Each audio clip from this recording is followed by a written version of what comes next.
이 활동한 사람이 어떤 사람이에요? 빌립이죠.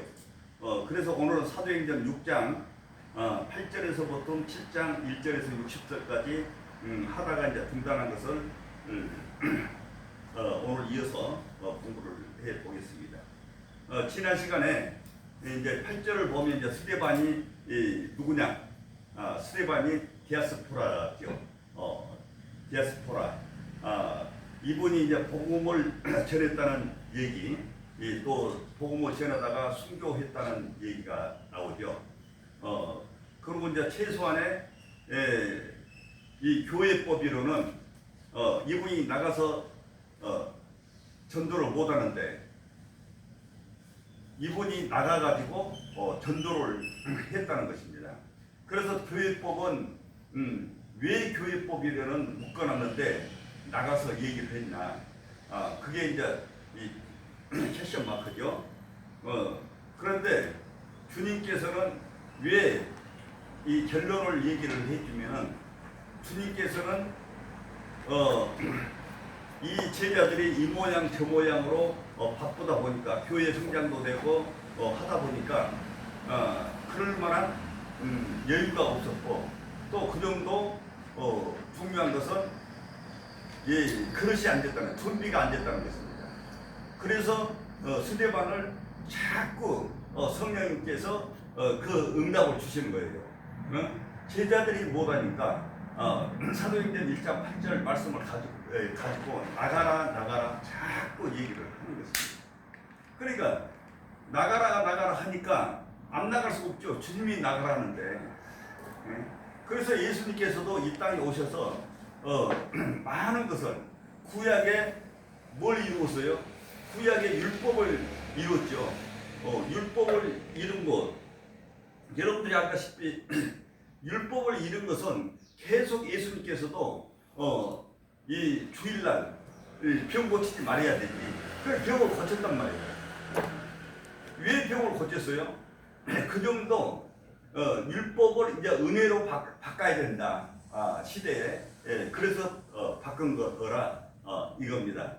그래서 이제 그 영적인 일들은 누가 해야 돼요? 제자들이 해야 되고, 교회법으로 너희들은 이 공고하는 일, 그러니까 청소하고 또 교회 건물을 다스리고 또 성도들 오면은 잘 안내하고 그런 공고한 일만 하라고 그랬는데 주님께서는 그렇게 집사들을 이 훈련이 안 된 제자들이다 보니까 이렇게 했다는 얘기죠. 그래서 이제 누가가 사도행전을 쓰면서 왜 이런 얘기를 적어놨나? 우리가 한번 이 앞 시간에도 얘기를 했지만은 이 누가는 40명의 기자들 중에서 유일하게 이방인은 누가였어요. 그러니까 누가가 우리가 지금 사도행전을 하면서 전체적인 성경을 지금 이제 이 사도들의 그 행적을 갖다가 다 얘기를 하고 있는 것입니다. 그래서 이 누가는 성경님 조명을 해서 잘 이렇게 이끌어 왔다. 그래서 이제 사도행전 1장 1장부터 11장 18절까지 분수령이라고 그랬죠. 그리고 19절에서부터는 이제 누구의 얘기예요? 사울의 얘기예요. 그러니까 1장 1절부터 11절 18절까지는 예루살렘 교회 베드로의 얘기고 11장 19절에서부터 그 후로는 28절까지는 이 안디옥 얘기, 이 바울의 얘기라는 겁니다. 사울의 얘기라는 이겁니다. 그래서 오늘 본문은 이렇게 이것을 섭렵을 하면서 7가지 일곱 집사를 이제 뽑는데 이 7집사를 뽑아놓고 그 중에서 이제 중요한 인물이 누구예요? 오늘 공부하는 스데반과 빌립이에요. 이 두 사람을 이렇게 뽑아놨는데 이 두 사람 안수 집사가 엄청나게 기회를 하는 거예요. 그런데 이것을 이제 구체적으로 보면은 예, 이 스데반이 유대인들한테 대제사장들 앞에서 설교를 했는데 그 설교를 이 아브라함부터 시작해서 예수 그리스도까지 거의 다 얘기를 했다는 것입니다. 그러니까 이게 기억 놔둬서 안 되니까 유대인들이 죽여버리자. 그렇게 해서 스데반이 돌을 맞고 순교하는 장면이 되는 것입니다. 그 순교하는 장면이 이제 딱 끝나는데 스데반에 딱 순교를 하니까 이제 교회를 흐트러 놓은 거죠. 교회를 흐트러 놨는데 예루살렘 교회를 흐트러 놨는데 어디로 갔어요? 베니게, 구브로, 안디옥, 다메섹, 터키, 이게 쫙 교인들이 흐트러진 거예요. 흐트러지니까 이 교인들이 흐트러져서 그냥 있으면 괜찮은데 거기서 노방전도를 하니까 이제 북치고 장구치고 노방전도를 하니까 그 얘기가 누구의 귀에 들어가요? 사울의 귀에 들어가는 거예요. 사울의 귀에 들어가가지고 사울이 열을 받기 시작하는 거예요. 그래가지고 대제사장한테 가서 칙령을 받고 내가 이 다메섹 가가지고 이 예수 믿는 이 사람들을 잡아와가지고 문초도 하고 갖기도 하고 예수 못 믿게 하겠다고 그래가지고 다메섹 가다가 예수를 만나보는 장면. 이렇게 이제 흩어졌다는 얘기를 하고 있는 거고요. 그리고 이제 빌립지사는 어떤 사람이에요? 빌립지사도 똑같이 이제 흩어져 놓으니까 어디로 갔어요? 사마리아로 갔죠. 사마리아로 가가지고 사마리아에 가가지고 전도를 하는 것입니다. 그러니까 사마리아 가가지고 사마리아에 보면은 호녀라가 많죠. 거의 왜 아수르 제국이 와가지고 거기를 이 침략을 해가지고 자기 나라로 끌고 가가지고 노예로 만들었어요. 그래서 사마리아로 가가지고 전도를 하는데 주님께서 지시를 하는 거예요. 어떻게 지시를 해요? 에토피아 내시가 여기서 있으니까 그분을 만나서 전도를 해라. 그래가지고 에토피아 내시를 전도를 하는 장면. 그래서 이렇게 에토피아 내시를 전도를 하면서 그 에토피아에 최초로 이방 선교를 빌립보사가 하는 것을 우리는 볼 수가 있습니다. 이렇게 해서 우리가 지금 공부하는 것은 사도행전 11장 18절에 그 아래에 쭉 보면은 어떤 인물들이 나오냐 그러면은 인물들이 4명이서 나오는데 그 4명이 첫 번째로 오늘 공부하는 스데반, 두 번째로 빌립, 그 다음에 사울, 그 다음에 고넬로, 이제 다음에 이제 베드로도 나오지만은 오늘 이제 두 분한 인물들은 이렇게 4인물이 나오는 것입니다. 이제 여러분들이 이제 여기서 보면 다 아는데 고넬로가 어떤 사람이에요? 이방인 백부장, 가이사에서 우리나라로 말하면은 100명의 이 사람들을 거느리는 백부장이다 이겁니다. 그래서 이제 이렇게 백부장을 하면서 이제 베드로가 이 베드로를 통해서 뭘 했어요? 이 자기 집에 오라고 그래가지고 이 요바에서 모셔다가 집회를 했는데 어떤 현상이 일어났어요? 마가의 다락방하고 똑같이 성령이 임한 거예요. 성령이 임해가지고 거기서 아니 예루살렘 교회에 마가의 다락방에 똑같은 성령이 여기서도 일어나네. 그래 베드로가 이상하게 생각하는 거예요. 거기서 이제 좀 깨달은 거죠. 아 이거는 우리 것이 아닌 모양이구나. 우리 복음만 아닌 모양이구나. 그러고 깨달은 거예요.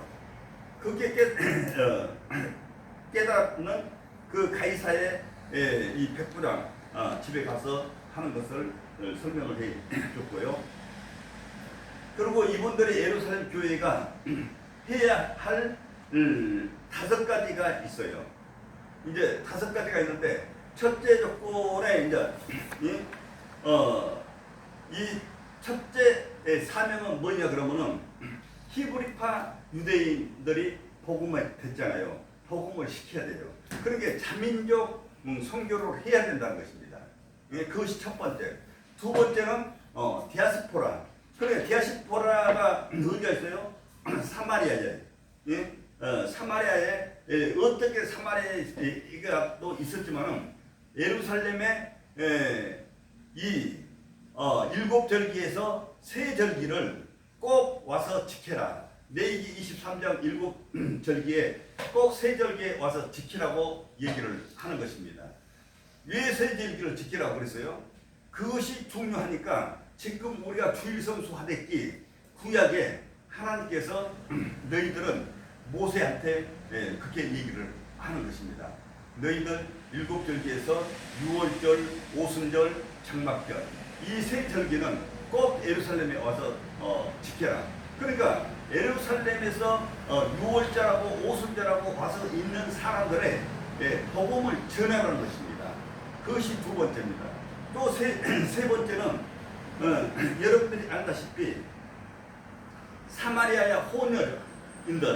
혼혈인들한테 복음을 전하라는 것입니다.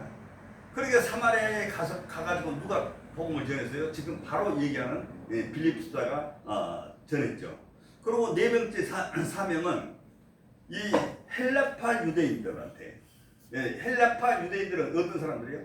이방인들이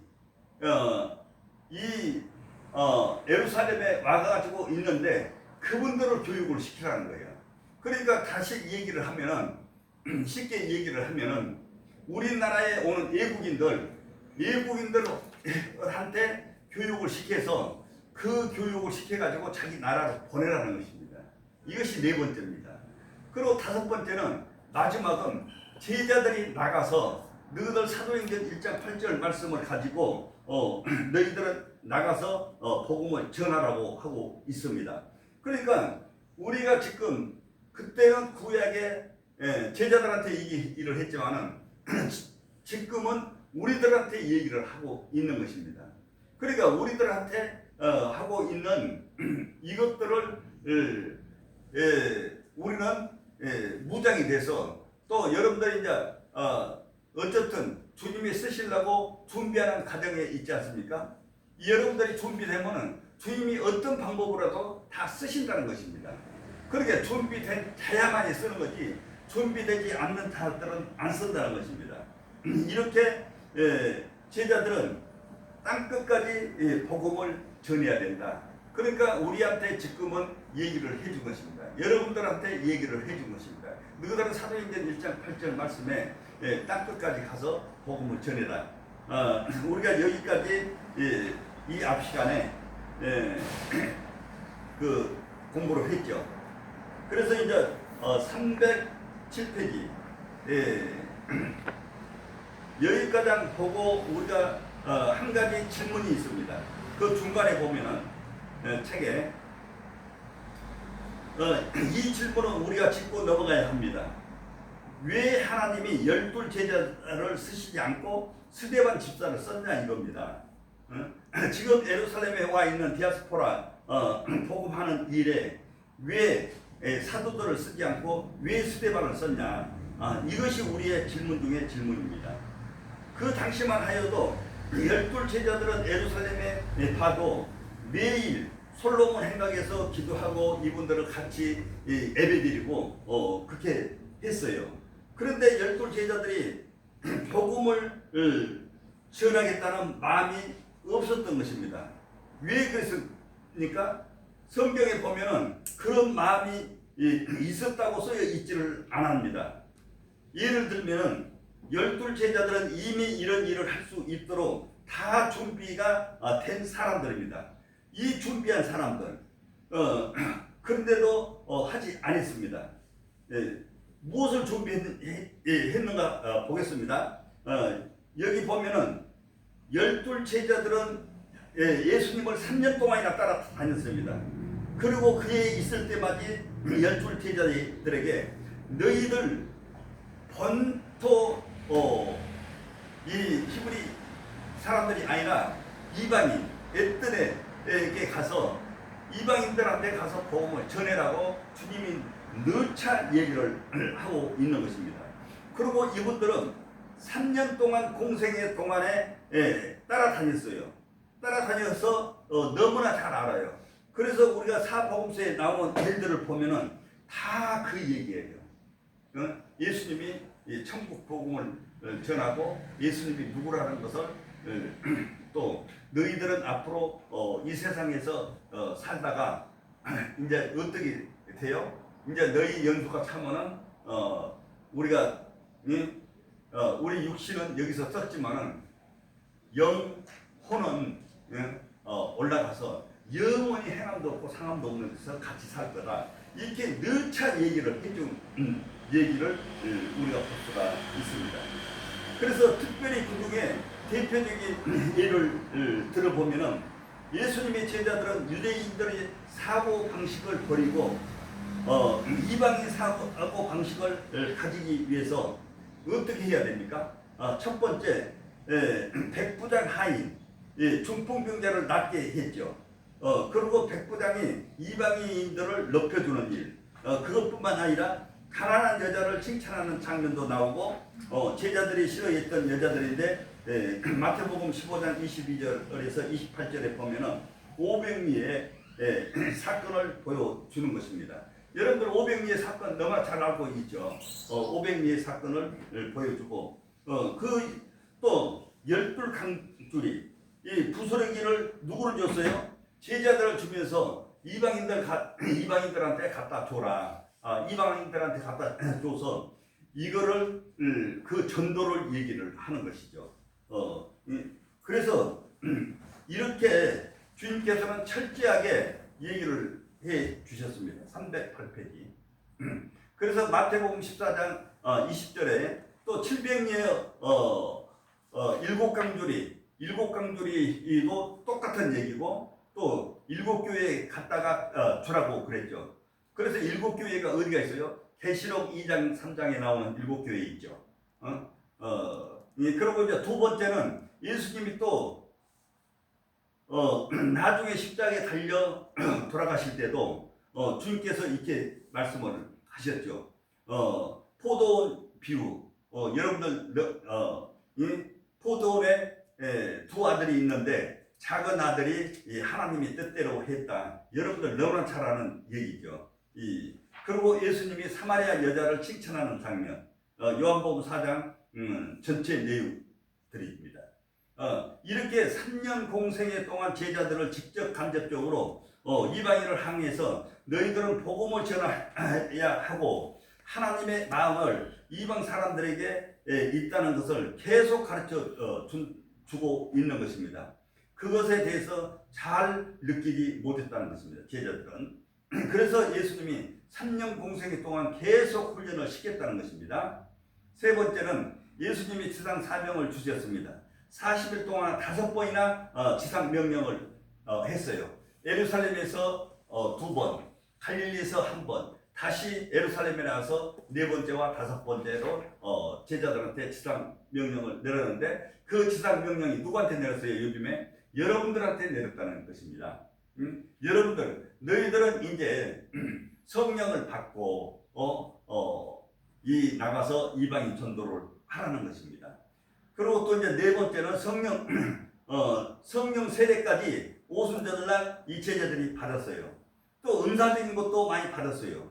오순절을 통해서 그날을 통해서 성령을 받으니까 어떻게 돼요? 마음이 뜨거웠어요. 그게 오순절에 보면은 방언, 지혜, 지식, 설교, 은사, 기적, 예언, 믿음, 병 고침, 지도력의 은사. 이 성령의 은사는 성경에 보면 거의 한 30가지 정도 돼요. 이제 30가지도 넘겠지만은 거의 우리가 찾으면은 거의 30가지예요. 이 30가지 중에서 베드로가 몇 가지 은사를 받았어요? 베드로가 10가지 은사를 받았어요. 그것은 이미 공부를 했는데 여러분들이 다 까먹은 거예요. 이렇게 예, 이렇게 병 고친 은사도 주고 또 예수님의 정체성을 너희는 다 알고 베드로를 또 높여서 한 번 설교하면은 3,000명, 5,000명이 회개하는 능력까지 다 받는 사람들입니다. 그러니까 이분들이 예루살렘 교회의 특징이 있어요. 이 지도자들에게 빠진 것이 있는데 타 민족에게 복음을 전해야 한다는 것인데 이것이 최선이고 최고고 이것을 망각하고 있다는 것입니다. 그러니까 이렇게 타 민족에 가가지고 복음을 전하라고 그랬는데 복음을 전하지 않는 것입니다. 그래서 이 복음이 내 민족만 한다면 어떻게 되겠어요? 우리도 내 민족만 복음을 한다고 그러면은 이 발전이 안 되죠. 우리가 어디를 위해서 기도를 해요? 예? NK 북한을 위해서 기도를 하잖아요. 왜? 북한에 복음이 들어가야 되니까. 예? 그런데 우리나라도 이 복음이 올 수 있었던 것은 미국이나 영국의 백인들의 소수의 사람들이 이 은혜를 받는 거예요. 선교를 해야 되겠다. 사도행전 1장 8절 말씀을 깨달은 거예요. 그래가지고 우리나라에 와가지고 우리나라가 이렇게 덩치가 엄청나게 커진 거예요. 그러니까 우리는 이 복음을 우리가 받았으니까 이제 우리보다 더 이 못 사는 나라에 전해야 돼요. 전해야 돼. 그래야만이 우리가 성경에서 이 말씀이 사마리아 땅끝까지 이르러 내 증인이 되리라. 그러니까 여러분들이 증인이 되고 내가 증인이 돼야 된다는 이것입니다. 그래서 이런 일들을 해야 되고 우리 자민족 선교만 한다고 하면은 지금도 북치고 장구치고 우리까지 은사 집회하고 이거는 교회의 근본적인 사명이 아니죠. 궁극적인 것은 사도행전 1장 8절 말씀이 그것을 시행을 해야 된다는 것입니다. 그래서 열둘 제자들은 왜 이렇게 다 주님이 조건을 갖췄는데도 못했는지 저는 한마디로 보면은 이분들이 지금은 아니지만 나중에는 다 했어요. 왜 그러냐 그러면 이미 그릇이 준비가 안 됐다는 것입니다. 타 문화에 대한 이해가 적었다는 것입니다. 게다가 이분들은 지금 스테반이 나가게 된 것 중 하나가 그릇이 그릇 준비 중에 하나가 뭡니까? 이 가장 겁짓돌이 되는 것이 뭐냐 그러면은 이 안디옥 그 예루살렘 교회가 너무 덩치가 커졌다는 것입니다. 너무 덩치가 커졌다고 보니까 교회 교통정리 하기도 힘든다는 것입니다. 그래서 이렇게 교통정리 하기도 힘드니까 교회에 너무나 치우치다 보니까 돌볼 생각이 없는 거죠. 예쁘게 볼 생각이 없는 것이죠. 그러니까 교회는 크면 좋은데 이 성교한 교회는 성장하게 돼 있어요. 그런데 성교 안 한 교회는 이 배만 불러요. 왜 배만 불러요? 이것이 이제 주님의 방법이에요. 왜 주님께서 그 사랑하는 교인들을 그냥 놓지 않고 그냥 흐트러 버렸는데 이 주님이 왜 흐트러 버렸어요? 몸이 너무 부르니까. 우리도 똑같죠. 우리도 너무 몸이 비대해지면 어떤 현상이 있잖아요. 병이 걸리게 돼 있어요. 그러니까 교회가 너무 성장해도 한계가 있다는 이겁니다. 교회 성장이 나쁘다는 얘기는 아닙니다만 그래서 이렇게 이런저런 준비되지 않는 부분들을 우리가 또 다시 한번 설명을 해 보겠습니다. 309페이지. 첫 번째 교회가 너무 커서 바빠서 다 그렇죠. 여러분들도 지금 공부하는 양이 많으니까 아이고 이거 끝나면 빨리 좋은 내가 볼 수 있는 책도 보고 뭘 다 하려고 그러는데 그 시간이 안 되잖아요. 그래도 마찬가지입니다. 또 두 번째는 열둘 제자들은 민족적 우월성을 가지고 있었습니다. 그러니까 유대인들은 이게 심하게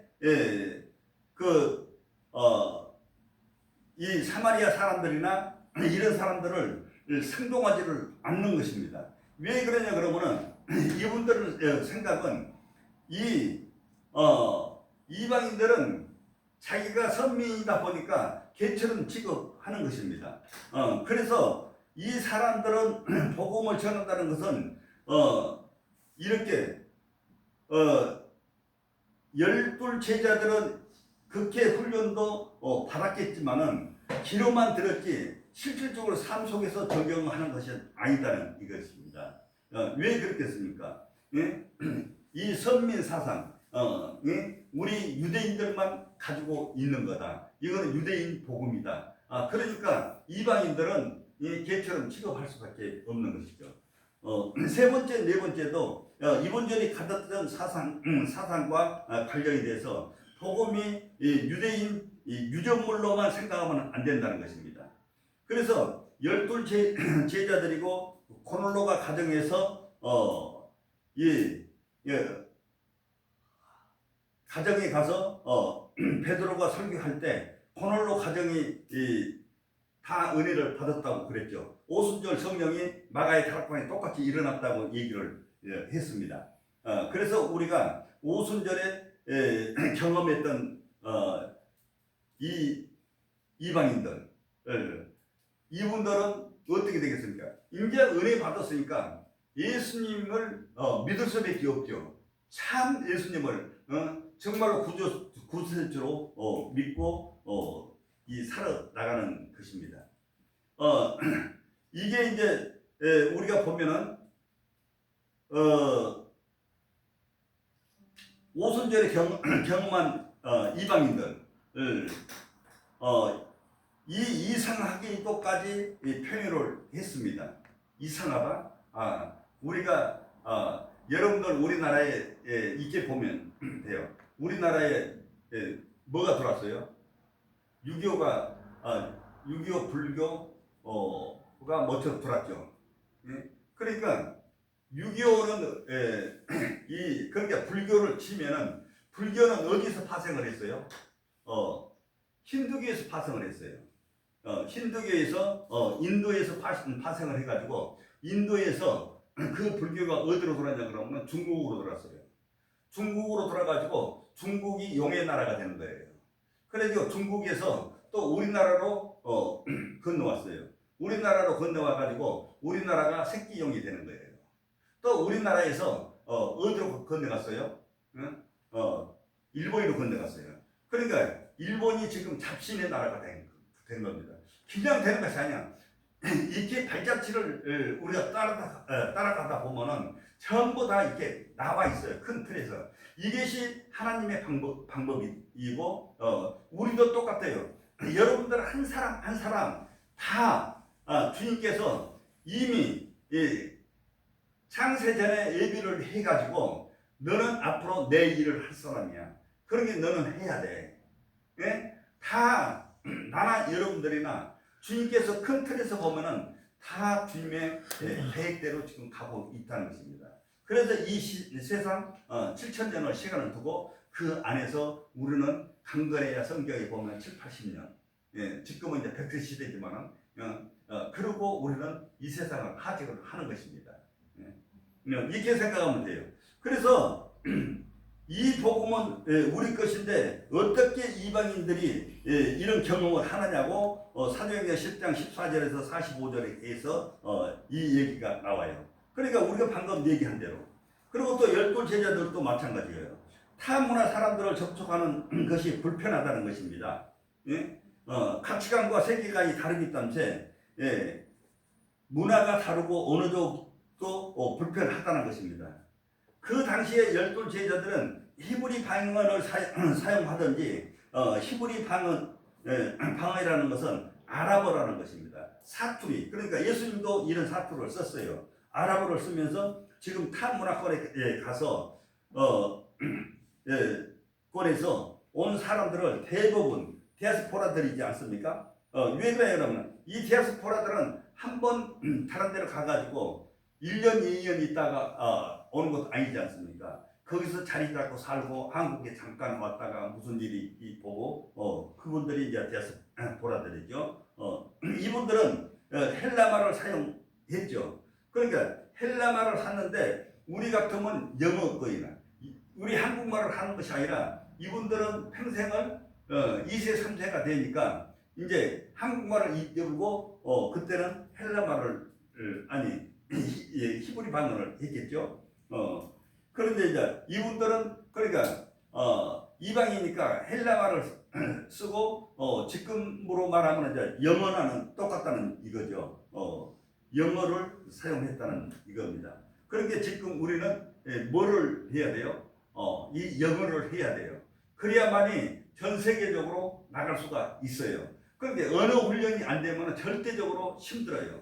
우리는 비행기 딱 타고 딱 가면은 이 한국말 이렇게 훈련을 안 받으면 모르잖아요. 그러면 벙어리가 되는 거예요. 그래서 바울도 이 계속으로 이 공부를 하면서 그 몇 개 언어를 지금 하는 것을 우리가 섭렵해 볼 수가 있죠. 그래서 이렇게 이 헬라 말을 하는 사람들 그러니까 이 복음을 전한 자체가 어떻게 되겠습니까? 말을 못하면은 이 통역을 따라야 되잖아요. 여러분들이 이제 성경이 잘 알다시피 베드로 옆에 누가 따라다녔어요? 마가가 통역가로 따라다녔죠. 그래서 마가가 그 덕분에 마가의 마리아의 아들. 그래서 마가는 엄청나게 자기 어머니 땀에 축복을 받는 사람이죠. 왜? 처음에는 바울과 유대가 좋았지만은 중간에 나쁘다가 다시 좋아져 가지고 마가는 에토피아 그 창시자 엄청난 선교를 하는 사람이죠. 그래서 우리가 함부로 이렇게 12 제자들이 왜 그랬을까? 믿음이 이 사람들이 없었을까? 성령 충만하지 않았다고 우리가 볼 수 없는 것입니다. 왜 그래요? 그러면은 이분들이 아직 그릇이 준비가 되지 않았다는 것입니다. 그러니까 이분들이 그릇이 준비가 안 됐으니까 나갈 수가 없는 거야. 그렇게 스데반 집사가 나가는 것입니다. 예? 이것을 우리가 한번 섭렵을 해 보면 되겠습니다. 그래서 이런 것들이 다 주님의 뜻을 이루기 위해서 이런 과정을 하나하나 겪어 나가야 된다는 것입니다.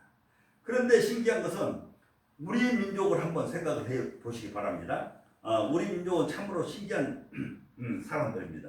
왜 그래요? 그러면은 우리 민족이 지금 선교를 많이 하지 않아요? 그런데 그것도 준비가 안 됐는데 선교사가 막 나가는 것입니다. 그러니까 이거는 이 성서적으로 볼 때 비성서적이에요.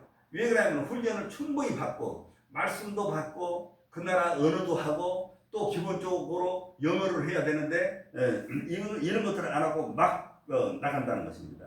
그런데 외국 사람들, 서양 사람들은 선교사로 나가면 보통 2년, 3년 훈련을 받고 나갑니다. 특히 언어 훈련.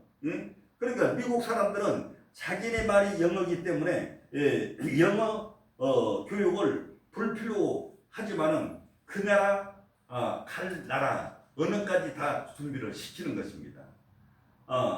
이렇게 보면은 우리나라를 한번 또 보겠습니다. 우리나라는 그 훈련도 안 되지만 영어 훈련도 안 됐다는 것입니다.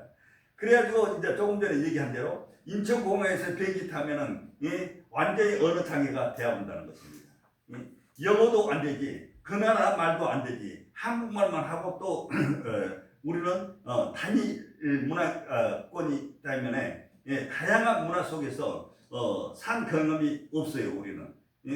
그러니까 우리가 필리핀만 가도 문화가 열렸잖아요. 그런데 우리나라는 단일 민족이니까 우리 것만 고집하는 선민 사상이 그걸 강하다는 것입니다. 그래서 우리가 가지고 있는 사고 방식이 아주 스케일이 좁다는 것입니다. 그래서 타 문화를 이해를 못하고 나와 조금 다른 사람들은 저 사람 왜 저래? 이런 식이고, 또 우리 민족은 성질이 급해서 선교사라 하면은 내 스타일로 막 하는 것이죠. 그리고 내 스타일이 아니면은 그냥 하를 하고, 그냥 그게 이제 우리가 이제 훈련이 안 돼서 그런다는 것입니다. 그래서 우리가 섬기는 제3세계 사람들을 보면 우리 같으면 성격이 급한 사람들입니다. 그런데 주님이 우리 민족을 이렇게 온전한 부분이 있는데도 주님이 우리 민족을 사랑할 수밖에 없는 것은 이 온전한 사람들 또 쓰신다는 것입니다. 주님은. 그러니까 해야만 있다는 것입니다. 그러니까 요즘에 오는데도 제가 이 전철에서 딱 내리니까 전도를 하는데 교회에서 어느 교회에서 전도한 모양이라 있구나. 그런데 교회에서 전도하는 것이 아니고 신천지에서 전도를 하는 이게 보통 일이 아니에요. 여호와의 정이 나죠. 응? 여호와의 정. 아니 그러니까 그 이단들이 전도를 한다는 겁니다. 그런데 우리 기독교인들은 뒤집히고 있다는 것입니다. 그러니까 우리가 성령 충만해도 어쨌든 그 달란트를 우리는 개발을 해야 된다. 주님이 그 달란트를 다 주셨다는 것입니다. 각자 강한 달란트를 몇 개씩은 다 주셨다는 것입니다.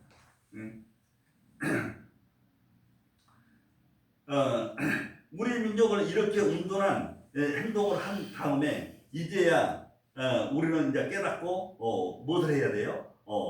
이제 이 일을 다시 이제 와서 신학 공부도 하는 사람들이 있고 우리 선교사 중에 이제 이 지금 김 누구냐 그 선교사님도 갑자기 이름 생각이 안 나네. 응? 태국. 김국인 선교사님. 그 선교사님도 선교를 하다가 다시 돌아가지고 신학을 하고 그러고 우리 여기서 안수받고 다시 태국에 나갔어요. 그러니까 왜 그래 그러면은 선교지에 저도 이제 많이 돌아다니지만은 선교지에 가면은 일반 선교사는 취급도 안 해요. 한국 사람들은. 그런데 외국 사람들은 그렇지 않아요. 훈련받고 와서 자기 작 가지고도 오는 사람들도 있고, 제가 이제 기아 대책이 있으면서도 그게 이제 그 마지막 서입을 할 때 그게 보낸 거예요. 선교사로 보내는데 그 훈련을 거의 아주 세게 받아요. 세게 받으니까 그분들은 다 평신도거든요. 평신도 훈련을 받고 이게 선교사를 하는데, 우리나라 사람들은 그 편견이 있어가지고 목사 안수를 받고 왔냐 안 받고 왔냐 그것을 무지하게 따져요. 그래 목사 안수를 안 받고 왔으면은 아예 선교사로 거기에 취급도 안 해요. 선교사라고 아니고. 그래서 다시 공부를 국내에 들어와서 하고 들어가는 거예요. 그것이 계기가 돼가지고 저도 이 신학교를 한 거거든요. 그 봐가지고 그러니까 제가 이제 그때 생각은 그러면은 들어오지 않고 사이버로 해도 괜찮겠다. 그래서 이제 사이버로 했는데, 실질적으로 이제 제가 목사가 되고 보니까 사이버로 해가지고 이 안수를 준다는 것은 대단히 정말 하나님 앞에 눈을 끄친 일이다. 그래서 이제 그것을 접었는데, 이제는 이제 세상이 좀 이제 바꿔져가지고 사이버로 하고, 또 이제 일부는 이렇게 이제 와서 또 이제 이 일부는 그러니까 3분의 2는 사이버로 하고 3분의 1은 이렇게 와서 이렇게 훈련해도 괜찮겠다. 이제 그 생각을 하고 있습니다. 그래서 이제 그 생각도 괜찮다. 지금 왜 그러냐면 대단히 다들 어렵고, 지금 여러분들은 이미 이 신학교를 교육자 될 길을 놓친 사람들이에요. 그러지만은 하나님이 또 은혜를 주셔서 이런 방법도 있다는 것을 깨달으니까 지금 보면 거의 기도하고 부르짖고 뜨겁게 하는 사람들은 늦게 신앙을 하고, 그러니까 나중된 자가 먼저 되고 먼저 된 자가 나중에 되는 이런 일들이 일어난다는 이겁니다. 그러니까 여러분들은 희망을 가지시면 돼요. 절대 좌절할 필요는 하나도 없습니다. 하나님이 그렇게 또 쓰시니까. 그래서 이렇게 타 문화권에 가서 우리는 전도를 해야 되는데, 왜 하나님께서는 타 문화권에 가서 전도를 해야 되는데 하지 않으니까 어떤 일이 벌어졌냐 그러면은, 하나님은 유대인들을 이런 부분들을 아시고 디아스포라를 준비를 했습니다. 디아스포라를 준비를 했는데, 이 디아스포라 아수르가 주전 800년 800년의 얘기인데, 이 800년의 얘기 이 아수르 군대가 이 이스라엘 북이스라엘을 공격을 해가지고 이 북이스라엘 사람들을 다 잡아다가 자기 나라로 가서 노예를 만들어서, 그때부터 주전 722년부터 뭐가 생겨요? 이제 이 디아스포라가 생기는 거예요. 그리고 그 다음에 이제 이 또 통해서 바벨론이 또 남유다를 쳐가지고 남유다 사람들을 잡아다가 자기 이 나라로 가서 디아스포라를 만들고, 그 다음에 페르시아, 그리스, 로마 이렇게 주님께서는 다 큰 틀에서 보면은 그게 다 계획이야. 하나님의 계획이야. 우리가 사는 것도 다 하나님의 계획이라는 이겁니다.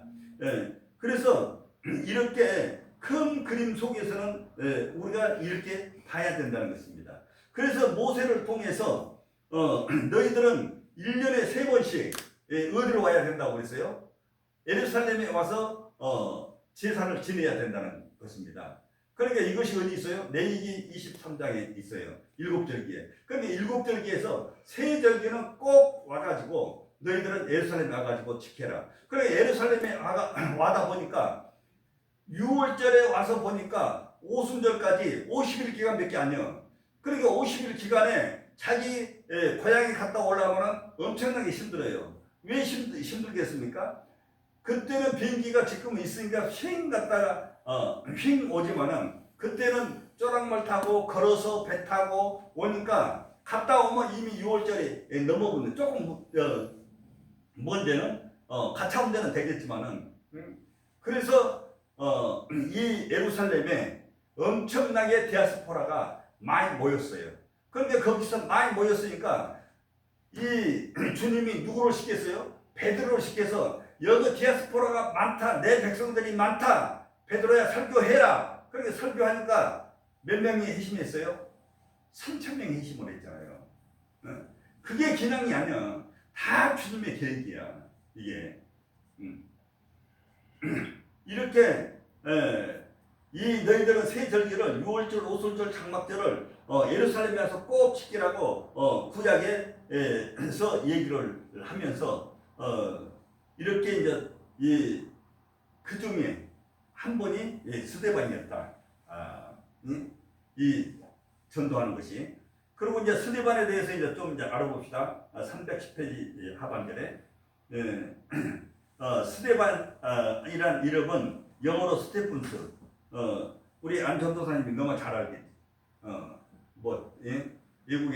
미국에서 많이 사시고 또 교수도 하시고 등등 해가지고 아마 이 스데반, 스데픈, 그러니까 헬라어는 스데바노스 이렇게 얘기를 하고 있습니다. 이것이 왕관, 크라운이라는 이거죠. 그러니까 이분이 천국에서 왕관을 쓰고 있다는 이겁니다. 왜? 순교를 했다는데. 그러니까 여러분들 생각해 보세요. 왜 예수님의 제자들이 다 순교를 했을까? 예수님 욕심도 많지. 자기 옆에 놀라고. 얼마나 사랑하면 그러겠어요. 그냥 죽이려고 하면 도망가면 되지. 그런데 그것이 아니라는 겁니다. 이분들은 그 마음을 주님이 주신 거예요. 너 순교해. 나 순교해야 돼. 예? 죽어도 주님 이름으로 거꾸로도 좋고 껍딱 뺏겨도 좋고 어쨌든 예? 그렇게 해야 돼. 예? 그 마음을 주신 거예요. 그러니까 순교를 하는 거지 아무나 순교하는 것들이 아니다는 얘기죠. 그러니까 스데반은 대단한 주님이 택하고 또 말씀으로는 아주 변증법으로 설계하는 사람이고 이 변증론 잘하고 합니다. 그러니까 변증법을 잘하는 전도사 선교사라는 이겁니다.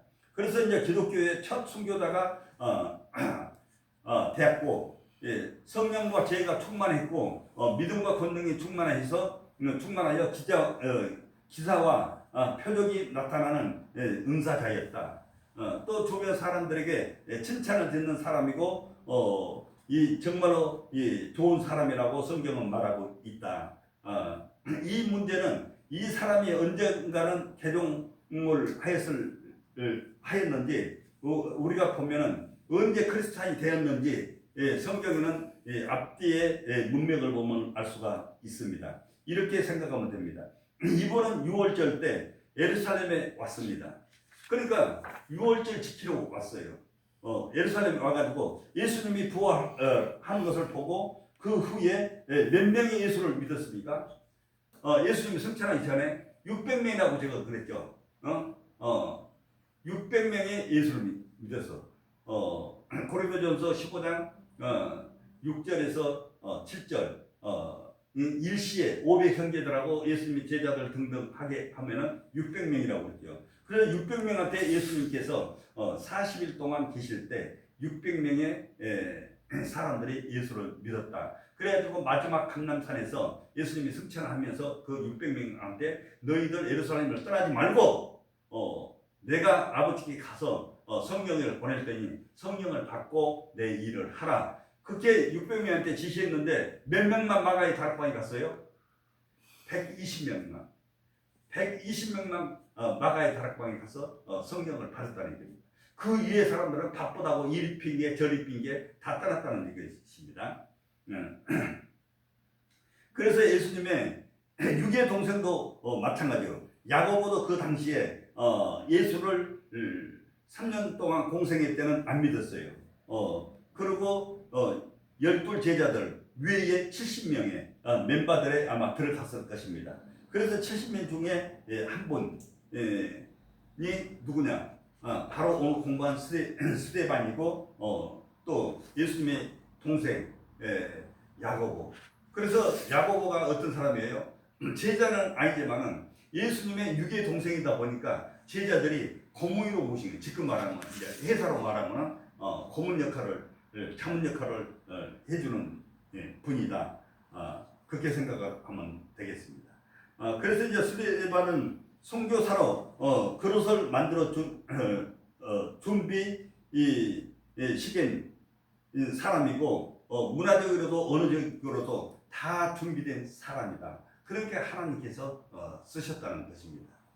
그 다음에 스데반 이제 영적 311페이지 스데반을 영적으로 이제 준비시킨 것을 보겠습니다. 우선 문화적으로 그분이 마음이 열린 분이에요. 그리고 이분이 이제 디아스포라고 이미 다 준비가 된 사람들이고 12 제자들은 이분이 약했던 것을 영적으로 하나님이 이분을 어떻게 알게 됐냐면 6월절 때와 오순절 때 이분이 예루살렘에 방문하는 것을 볼 수 있습니다. 그래서 그때 방문을 했다는 것입니다. 그러니까 건강한 유대인들은 디아스포라들이 다 됐으니까 절대적으로 우리도 이 주는 예배를 가서 주일날 드려야 돼. 그 얘기나 마음이나 똑같다는 것입니다. 암만 멀어도 그 6월절, 오순절, 장막절 이 세 절기는 꼭 예루살렘에 가서 지키는 것입니다. 그래서 이렇게 지키는 것을 방문해 예루살렘에 왔어요. 스데반이. 그러면서 첫 번째 이 사람은 구약에 대해서 능통한 사람들이에요. 그리고 두 번째 이 사람은 예수님이 부활하시고 40일 동안 같이 다녔던 자입니다. 그러니까 제자는 아니지만은 예수님이 부활해가지고 그 광경을 다 본 거예요. 이적과 기적을 다 보는 거예요. 아, 이게 하나님의 아들이구나. 그거를 본 거죠. 그리고 이제 세 번째는 예수님이 지상 명령을 5번 내렸잖아요. 이 5번 내린 것을 우리가 다 본 거예요. 이분이 다 본 거예요. 예? 그리고 네 번째, 마가의 다락방 120문도고 한 사람이라고 보는 것입니다. 또 5번째는 성령 세례와 성령 충만한 지혜, 믿음, 권능 이런 모든 은사들을 다 받는 자다. 또 주변 사람들에게 칭찬 듣는 사람이고 모든 것이 다 준비됐고 이런 준비된 사람께서 하나님이 쓰셨다는 것입니다. 그런데 이런 사람들을 12 제자들이 스데반 너 그냥 공부한 일만 하라고 그랬지 않냐 그렇게 얘기할 수도 있죠. 너는 영적 일은 우리가 할 거니까 너는 허드렛 일이나 해라는 것입니다. 예? 그저 교회 비영적인 일만 하라고 했습니다. 그런데 이분의 마음은 계속해서 성령님이 자꾸 들려주시는 것입니다. 귀에 자꾸 응답을 주시는 것입니다. 여러분들도 뭔 일을 할 때 자꾸 응답을 듣는 경우가 있을 것입니다. 그 들리는 것이 있습니다. 그래서 예루살렘 성경들을 보면 디아스포라들의 그 많은 디아스포라들이 많은데 그 사람들에게 복음을 전해야 하겠다는 이 마음, 가슴을 찔렸다는 것입니다. 그러니까 가슴이 뜨거웠다는 것입니다. 그래서 이제 저 사람은 지금 영적으로 배고파하고 목말라하고 나그네 됐고 병들고 헐벗고 영적으로 갇혀 있고 저 모습에 이 스데반의 눈에 보이는 것입니다. 그래서 이분이 참지 못하고 교회 밖으로 나가는 것입니다. 교회법이로는 이 사람을 발과 입을 묶어 놓을 수가 없었어요. 왜? 마음이 뜨거우니까. 그래서 이분은 뛰쳐나가서 이분이 예수님을 전하는 장면이 오늘 본문의 또 시작입니다. 312페이지. 스데반은 설교를 두 가지로 얘기하는 것이 있어요.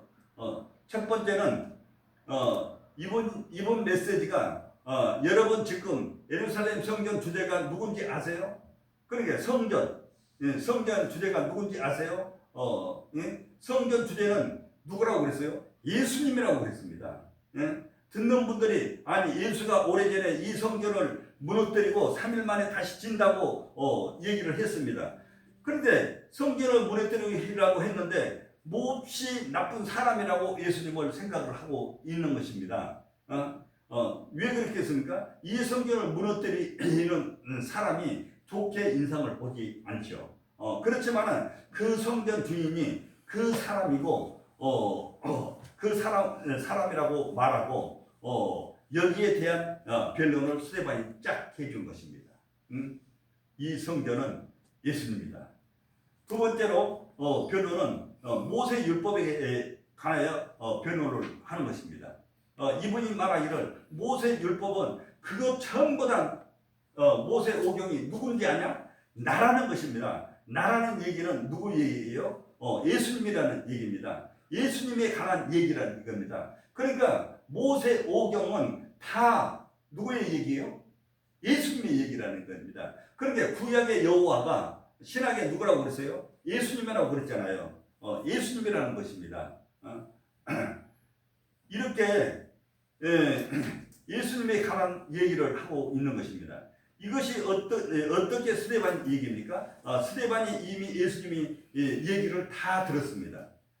예수님이 부활하실 때 어떻게 하셨습니까? 예수님이 부활할 때 엠마오 도상에 가는 두 제자 글로바와 그의 동행자 한테 나타나가지고 다 그 소리를 들었다는 것입니다. 스데반이. 그러니까 이 얘기를 할 수밖에 없다는 것입니다. 그러면서 이 얘기가 다 예수님에 관한 얘기라는 것입니다. 제자들이 식사하고 있을 때도 또 예수님이 힝 하고 나타났어요. 그곳에 스데반은 없었지만 다 들었다는 것입니다. 그래서 예수님의 구약의 여호와가 신약의 예수님이다. 예수님의 선제론을 갖다가 얘기를 해주고 있는 것입니다. 그러니까 여러분들 예수님의 선제론 꼭 잊어보면 안 됩니다. 계속 하겠지만은 또 구약에 나오는 모든 율법들은 이것은 예수님에 관한 얘기라는 것입니다. 이분이 다 듣고 있었다는 것입니다. 그러니까 우리가 뭘 해야 돼요? 공부를 해야 돼요. 공부를 안 하고는 절대적으로 깨달을 수가 없어요. 책을 안 보면 깨달을 수가 없어요. 예? 그래서 여러분들은 여기 앉아서 지금 이 귀한 시간에 이 더 귀한 시간에 공부를 하고 있는 것입니다. 아멘. 네. 이렇게 스데반이 이런 공부를 다 했기 때문에 이 메시지를 소화를 할 수가 있는 것입니다. 이렇게 메시지를 전하니까 디아스포라들이 다 종교성을 강한 사람들입니다. 구약에 능통한 사람들입니다. 그러는 것이 너 말이야 우리 선배인 모세를 모욕하는구나, 이렇게 유대인들은 얘기를 하고 있습니다. 그것이 첫 번째, 이렇게 비난을 하고 있는 것입니다. 완전히 비난을 하죠. 두 번째 비난은 너희들은 우리 하나님을 모욕하는구나, 그러는 것입니다. 그러니까 신성모독의 죄가 있지 않습니까? 신성모독의 죄에 걸리면 어떻게 됩니까? 돌로 쳐 죽여야 된다는 것입니다. 그래서 스데반이 돌로 쳐 죽이는 것입니다. 이분들이 이렇게 무지한 사람들입니다. 그래서 우리가 성경에 보면은 천사의 얼굴빛처럼 됐다고 얘기를 하고 있는 것입니다. 누가? 스데반이. 또 구약에 누가 이 천사의 얼굴에 빛이 났습니까? 이 모세의 얘기. 그러니까 구약 모세 오경은 이 모세가 기록을 하면서 출애굽기 34장 39절에서 35절에 보면 모세가 두 번째로 시내산에 올라가서 십계명을 받고 들고 내려오는데 모세의 얼굴이 광채가 났더라 그랬습니다. 그런데 지금 신학에 와서는 스데반이 지금 광채가 나는 것입니다. 천사같이 엄청 재미있는 것을 모세가 율법을 들고 내려왔습니다. 그런데 그 율법을 이제는 예수 그리스도를 중심으로 해서 율법의 주인이 예수라는 것을 해석하는 사람이 누굽니까? 스데반입니다. 그러니까 이렇게 단단만 얘기 듣고는 제가 얘기 한마디 하는 것은 다 빼대가 있는 것입니다. 그러니까 뭘로 그냥 듣고 한 귀로 듣고 한 귀로 흐르지만은 이렇게 깊이 들어가면은 다 빼대가 있다는 이겁니다. 또 말씀에 말씀을 빨아들인다는 것입니다. 그래서 구약의 모든 율법의 내용의 주인은 예수 그리스도라는 것입니다. 이렇게 해석을 하고 있는 것입니다. 스데반은. 그래서 그분의 얼굴은 천사같이 모세의 얼굴이나 같은 얼굴이었다고 그랬습니다. 그러니까 우리도 그 얼굴을 가져야 된다는 것입니다. 그 빛이 나야 된다는 것입니다. 우리도 세상에 나가서 복음을 전할 때 이 천사의 얼굴처럼 광채가 나야 된다는 거예요. 그래서 우리를 보고 예수를 믿는다는 것입니다. 그러니까 이단들도 이것도 성경을 알면서 이런 것을 깨닫고 좋은 것은 받아들이고 나쁜 것은 이 사람들이 안 하고 하여튼 그 성경을 이게 시키면서 자기네들 배만 부르게 이걸 하지 않냐, 그것을 생각해 볼 필요가 있습니다. 그래서 구약의 그림자에서 신약의 예수님의 실체를 보면은 이 광채가 난다는 것입니다. 그러니까 우리는 구약의 그림자에서 이제 신약의 예수 그리스도의 실체를 우리가 입었지 않습니까? 그러니까 우리도 광채가 나야 된다는 것입니다. 이렇게 광채가 난 형제 앞에서 대제사장도 거기 공회원 중에서 한 분이잖아요. 그래서 대제사장이 이 사람들이 너를 여기에 데리고 왔는데 내가 말하는 것이 진짜냐? 내 하나님을 모독하는데 진짜다. 그러는 것입니다. 그래서 7장 1절부터 보면은 이것은 사실이다. 그리고 그때부터 성경님이 스데반의 입을 열면서 선교하게 하는 것입니다. 이 7장은 대부분이 다 스데반의 설교 얘기입니다. 7장은 스데반의 설교다. 이것을 외워둘 필요가 있습니다. 이 9장 하면은 누구 장이에요? 사울장이죠. 이렇게 성경은 이렇게 섹션을 다 이렇게 딱딱딱딱 주는 것을 우리가 들으면은 다 알 수가 있습니다. 또 이제 313페이지 베드로 설교 네 번을 우리가 선정해 봅시다. 첫 번째 설교가 2장 14절에서 36절, 22절을 할애를 했습니다. 그리고 두 번째 설교는 3장 12절에서 26절, 14절을 했고, 또 세 번째 설교는 4장 8절에서부터 12절, 4절까지 4절을 할애를 했고, 이 4차 설교는 5장 29절에서 32절, 3절을 할애를 했습니다. 이렇게 베드로의 설교를 네 번 설교를 통해서 성경에서 할애할 이 절수를 보면은 43절입니다. 그러니까 베드로의 핵심 주제가 뭡니까? 예수님의 정체성에 대한 얘기입니다. 그런데 예수님은 누구다?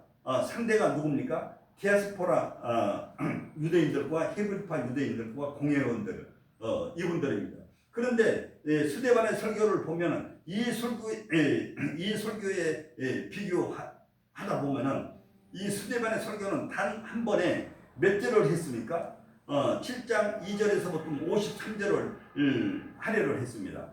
그러니까 51절을 할애를 했습니다. 그러면 베드로는 이 네 번 설교를 했는데 몇 절을 이해를 했어요?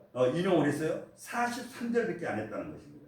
그러니까 이 스데반의 8절부터 더 많이 구체적으로 보면 누가 설교에 더 무게를 실리겠습니까? 스데반이 설교를 더 무게를 실을 것입니다. 이렇게 12 제자들 보고 안수 집사 설교를 더 중요하게 여기시는 것입니다. 그래서 스데반은 안수 집사는 설교를 아주 큰 그림을 그려 놓는 것입니다. 그래서 이스라엘의 역사적인 접근 방법을 사용하신 것입니다. 거기에 변증법, 논리를 집어넣어서 예수님의 정체성을 얘기하고 공회원들한테도 얘기하고 이게 대단히 스데반이 논리적으로 설교를 했다는 것입니다. 또 스데반의 설교를 보면은 이분이 공회원들과 그 지식인들 앞에서 이스라엘 역사를 네 부분으로 구분해서 설교를 했습니다.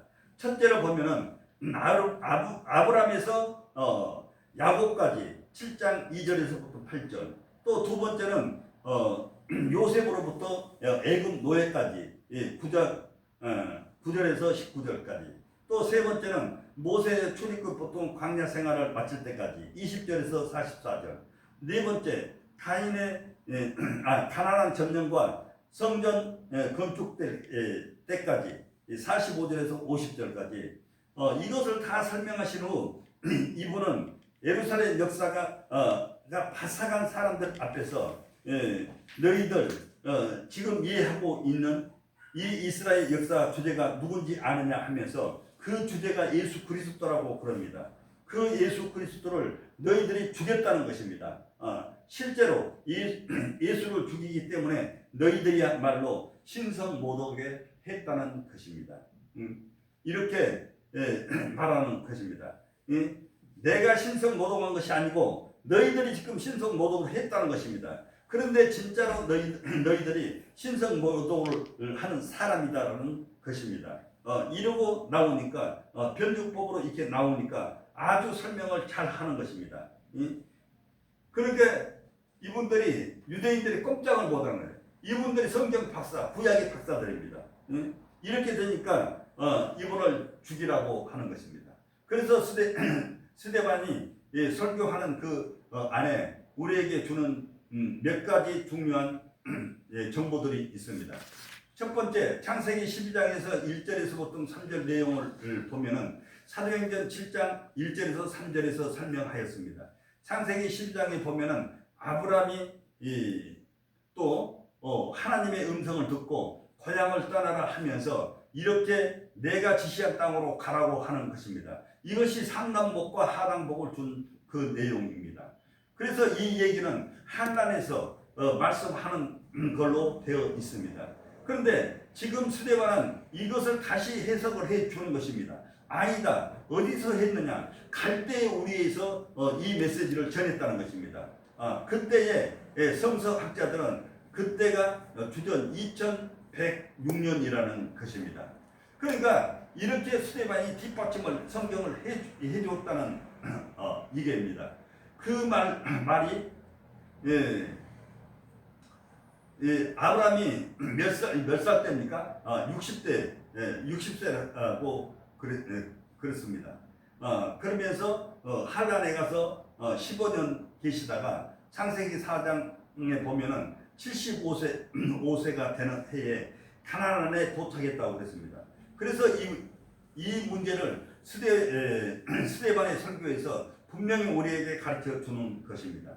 그래서 창세기 12장과 스데반의 설교는 이렇게 맞물려 우리에게 깨달음을 주는 것입니다. 또 두 번째로 우리에게 주는 정보는 스데반이 유대인들에게 400년 노예 생활을 했다고 했습니다. 그러면서 창세기 7장 6절에 보면은 이것은 아브라함에게 예언하신 창세기 15장 13장 3절과 일치하지만은 그런데 출애굽기 12장 40절에 보면은 430년이라고 나왔습니다. 그러니까 400년하고 430년 이거는 완전히 틀리죠. 30년은 그럼 어떻게 더 이 30년이 있었냐? 이걸 보면은 430년 이라고 그랬는데 그것은 여러분들 잘 들어보시기 바랍니다. 애굽의 거지 한제가 430년입니다. 430년인데 창세기 15장에서 사도행전 7장에 나오는 노예 생활은 400년이라고 그랬습니다. 이 창세기 15장에 나오는 이 400년, 이 400년은 그냥 노예 생활만 하는 400년입니다. 그런데 그러면 30년은 뭐냐? 이 30년은 이 여러분들이 잘 아는 요셉 이 총리가 돼가지고 30년을 거기는 노예 생활이 아니다. 그래서 430년을 얘기를 하고 있는 것입니다. 그래서 400년하고 430년하고 이것이 스데반이 이게 딱 적어주면서 우리한테 깨닫게 해주는 것입니다.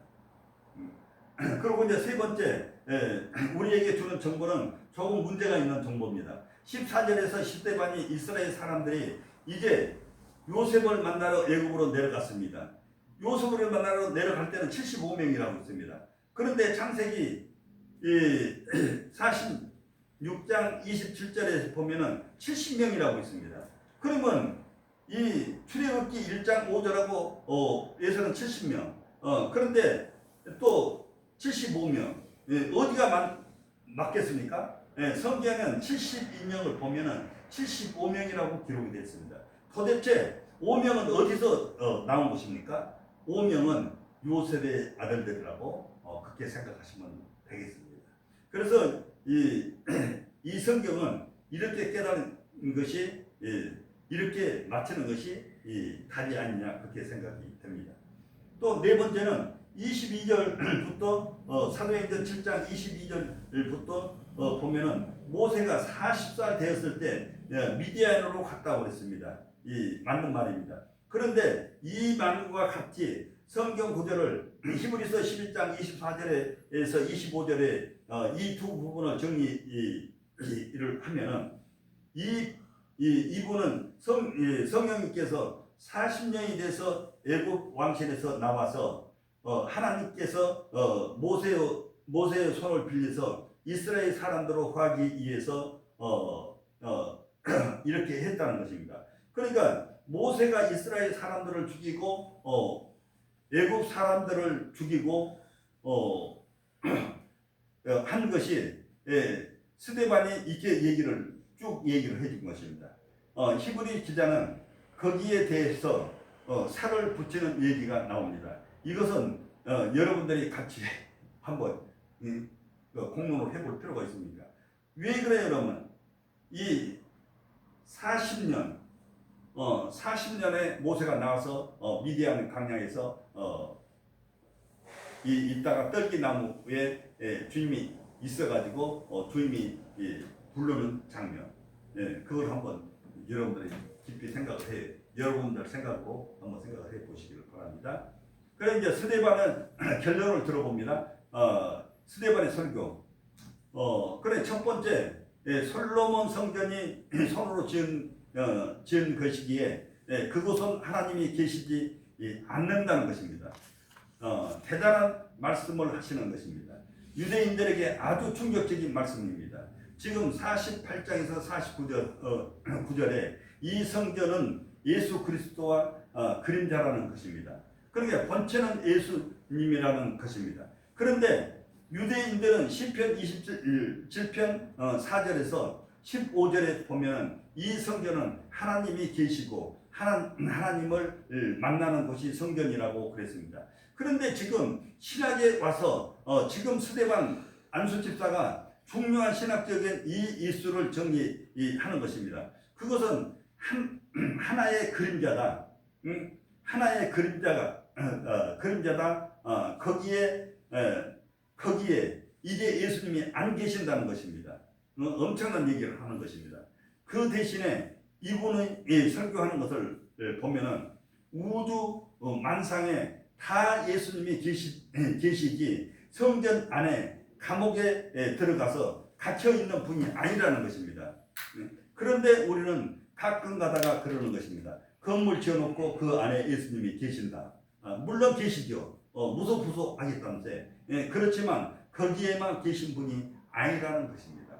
그러니까 이 큰 틀에서 우리가 한번 생각해 보라는 얘기입니다. 두 번째 이분의 설교의 결론은 너희들 공회원들이더라 아주 구약에 바싹한 사람들입니다. 너희들 목이 곱고 마음과 귀에 할례 받지 못한 사람들이라고 하는 것입니다. 51절에 그랬습니다. 너희들은 이게 하나님의 뜻이다. 이렇게 만들어 놓은 것이다. 나중에 이제 자세히 이거는 설명을 해 보겠습니다. 그러면 이제 세 번째 스데반 설교를 결론은 52절 너희도 성령을 거스린 자들이라는 것입니다. 그러니까 성령을 해방죄는 없죠. 성령을 거스리면 네 번째 스데반 설교를 결론은 너희들이 예수님이 오신다고 외친 선지자들을 핍박하고 죽였다는 것입니다. 또 다섯 번째로는 스데반 설교를 결론은 너희가 예수님을 잡아서 죽였다는 것입니다. 그렇기 때문에 너희들은 신성모독을 한 사람들이라는 것입니다. 내가 아니고 이 설교하는 스데반이 아니고 너희들이라는 것입니다. 이런 결과가 이렇게 나타나는 것입니다. 그런데 이 공회원들이 이 말을 듣고 마음에 찔렸다고 했습니다.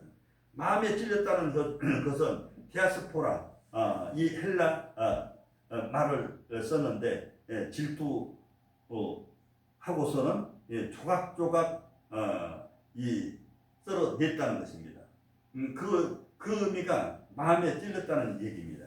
그러니까 이 사람들이 자기네가 그렇게 경외하는 하나님을 안수집사가 예수님을 부각시키면서 예수님과 연계하면서 이분이 마음이 갈기갈기 찢어졌다고 얘기를 하고 있는 것입니다. 이렇게 하고 있는데 얼굴에 그런 뭐가 나타났습니까? 광채가 나타났다는 것입니다. 그런데 스데반이 영화를 뜨고 하늘을 오르려고 보면서 성부 하나님께 영광과 예수님 옆에서 계신 것을 본 것입니다. 그러니까 우리도 이 죽을 때 사람 죽을 때 이 겁에 질리는 사람이 있잖아. 시체가 그 사람은 틀림없이 이 마귀가 와가지고 이게 몽둥이가 와가지고 무서우니까 아마 겁이 질리는 거고 그냥 편안하게 죽은 사람들은 어떤 사람들입니까? 그냥 천사가 와서 이제는 세상에서 고생했으니까 너희 주님께로 간다고 그렇게 얘기를 하고 있는 것입니다. 지금 이런 장면 속에서 예수님 보좌의 모습을 이분이 본 것입니다. 그러면서 스데반이 종교인들 앞에서 하는 소리가 보라 하늘이 열리고 인자가 하나님 우편에 앉아 계시구나 이렇게 말하는 것입니다. 그렇게 공회원들이 그 모습을 보면서 큰 소리를 지르면서 말하면 길을 막았다고 했습니다. 그러게 자기네가 스데반을 이렇게 말하는 것을 기로 막았고 스데반을 잡아다가 예루살렘 성 밖으로 끌고 나가서 이 돌로 쳐서 죽였다는 것입니다. 그러니까 이 사람들이 이 스데반을 얼마나 쳐서 돌로 쳤는가, 이 옷을 벗어서 어디로 놨어요? 이 사울의 안긴 의자 밑에다 놨다는 것입니다. 그리고 돌로 막 쳐서 스데반을 죽였다는 것입니다. 그래서 이렇게 스데반을 죽여서 하는데 스데반이 죽으면서 뭐라고 했습니까? 아버지, 저들을 몰라서 그러니까 저 죄를 다 나한테 지고 가겠다고 하는 것입니다. 이 얘기는 누가 했습니까? 예수님도 그랬잖아요. 이 성령이 와서. 그러니까 우리는 이런 것을 봤을 때 이렇게 낙원가정도 한번 생각을 해볼 필요가 있고, 스데반이 이 낙원에 가서 이 예수님과 지금도 그 면류관을 쓰고 계실 거라고 있습니다. 요거 언제 끝나지? 예, 끝났어. 요거 이제 결론은 여러분들이 이제 한번 보면은 간단하게 되고, 다음 시간에는 이제 사도행전 9장 예루살렘 교회가 핍박받아서 흩어진 얘기. 이거는 스데반 얘기는 여러분들이 너무나 많은 설교를 들어서 다 알지만은, 이제는 여러분들이 이 스데반 설교를 들어보면 이제 귀가 쫑긋해서 이렇게 흘러가는 거구나. 여러분들이 이 설교를 해서 이것을 요약을 해가지고 여러분들 것이 되기를 바랍니다. 기도하겠습니다. 주님 감사드립니다. 오늘 스데반이 주님께서 정말로 왜 썼는지를 우리가 섭렵을 했습니다. 아버지, 훈련받고 준비된 자야만이 주님이 쓴다고 했사오니, 주님, 그 12 제자들은 바빠서 아버지 정말 이방 선교를 못했습니다. 그러지만 스데반은 집사이면서도 아버지 마음을 아버지 정말로 우리에게 본을 보여주고 있습니다. 우리도 이 스데반처럼 깨닫고 매일매일 삶이 주님의 음성을 듣고 주님에서 바라고 원하는 일들을 저희들을 통해서 이 땅에 펼칠 수 있게 도와주시옵소서. 우리의 또한 이 강한 주님이 주시는 그 은사적인 것도 주셔서 개발하게 도와주시옵소서. 하나하나 챙겨주시고 같이 해주시고 역사해 주심을 믿사옵고 우리를 권하신 예수 그리스도 이름으로 간절히 기도드렸사옵나이다. 아멘. 수고들 하셨습니다. 감사합니다.